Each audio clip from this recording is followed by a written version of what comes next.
Hi, and welcome to Experience Points by University XP. On Experience Points, we explore different ways we can learn from games. I'm your host, Dave Ang from Games-Based Learning by University XP. Find out more at universityxp.com.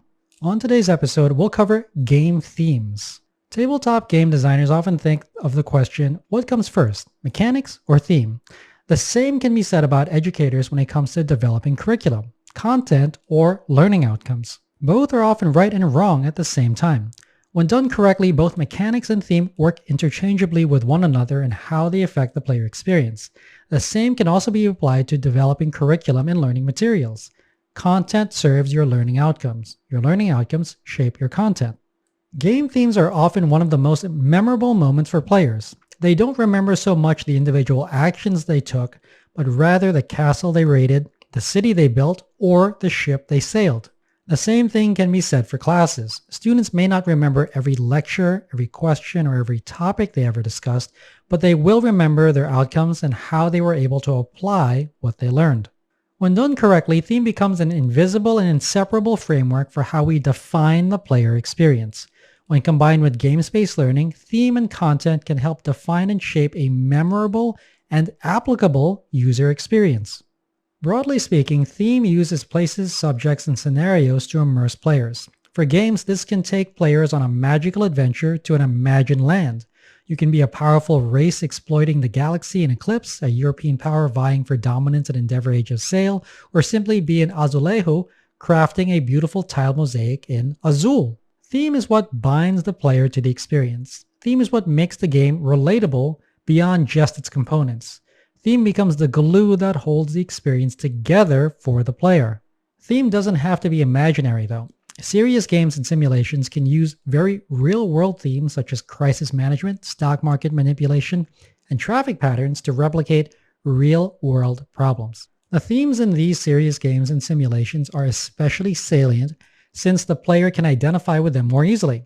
These are things that have happened to them or can happen to them in the future.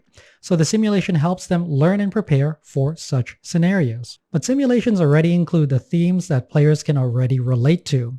Comparatively, creating a theme for an imaginary world is much more challenging and often more difficult. Themes are best used when they incorporate and manage the conflict of a game. A theme is most useful when they help players define options, choices, and resources. The open world and character creation of Fallout demonstrates to players that they have many options available for them to create their character. They can recreate themselves in the game world, or they can roleplay as someone completely different. Likewise, theme can help inform players of choices that they have in the game. Those can be done as simple as dialogue box options in Mass Effect, or in the player board from Scythe. Theme is great at helping players immerse themselves into this world through conveying different options available to them. Lastly, theme can demonstrate and interpret different resources for players. In the game museum, players act as curators of a museum. The objective of the game is to end with the most number of victory points, but the game calls them prestige points. Prestige directly relates to the museum curators in developing the best museums in the world. In games-based learning, we can relate learning content to theme, which helps students define their options, choices, and resources. An excellent example of this is in the course Fantastic Places, Unhuman Humans Exploring Humanity Through Literature offered at Brown University. In this class, students must serve as liaisons for humanity by communicating with an alien. They must interpret some of history's greatest fiction stories in order to relate to another being what it is like to be human through our literature. Abstract games are those known mostly for their mechanics, components, and play. Theme is not a central element to the player experience. Abstract games includes classics like checkers, chess, Mancala, and Go. The lack of significant theme in these games means that players need to forge their own connection and its mode of play. However, there can be additional challenges for their experience as the lack of theme doesn't help inform players of what they can do or how the game progresses. Think about the knight piece in chess. How does the piece being a knight remind a player of how it can move? Same thing for a rook. How is a castle supposed to move? Theme helps players connect to the rules of the game and how those rules are related to game components. How-to learning content and vocational courses may not need themes since the outcome for the learner is clear. But what about courses that include a lot of abstraction? Courses like a survey of literature or an introduction to psychology. How do students relate to the content of the course? What is a theme that helps guide their learning and development? Theme makes the connection between gameplay and the game's core mechanics by putting players into a game frame of mind. If the game's theme is industrial, then the theme could convey elements of production, engine building, or price manipulation. Likewise, war games convey conflict, battles, engagements, and contention. A theme can also help players use their existing knowledge to play the game. Wingspan does this well by conveying the different habitats that birds can inhabit. It's up to the player to place those birds in the best habitats possible to help them win the game. A theme can help players remember the rules of the game. If a rulebook is a structure and a collection for how players can play the game, then your theme is the mental model that players create in order to make sense of those rules. If the theme conveys to your players that their expectations for the game match their options, then that will positively affect their interaction with the game. Likewise, a course outline or syllabus should reflect the learning outcomes of the course. Content, activities, or assignments that fall outside the scope of the course should not remain. They can only distract students from accomplishing the intended learning outcomes.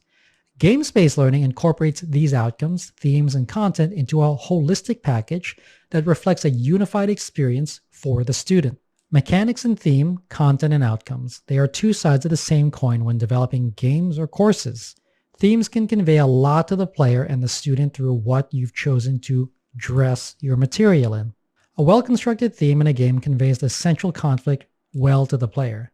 Conversely, abstract games convey all that they can through their components and mechanics. The lack of a theme can make learning and excelling at the game more difficult. Theme is the glue that connects player expectations, options, and choices to your rules and core loop. It should not be chosen lightly, but it should make sense from the player perspective. I hope you found this episode useful. If you'd like to learn more, then a great place to start is with my free course on gamification. You can sign up for it at universityxp.com/gamification. You can also get a full transcript of this episode, including links to references in the description or show notes. Thanks for joining me. Again, I'm your host, Dave Ang from Games-Based Learning by University XP. On Experience Points, we explore different ways we can learn from games. If you like this episode, please consider commenting, sharing, and subscribing. Subscribing is absolutely free and ensures that you'll get the next episode of Experience Points delivered directly to you. I'd also love it if you took some time to rate the show. I live to lift others with learning, so if you found this episode useful, consider sharing it with someone who could also benefit. Also, make sure to visit University XP online at universityxp.com. University XP is also on Twitter at university_XP and on Facebook as University XP. Also, feel free to email me anytime. My email address is dave@universityxp.com. Game on.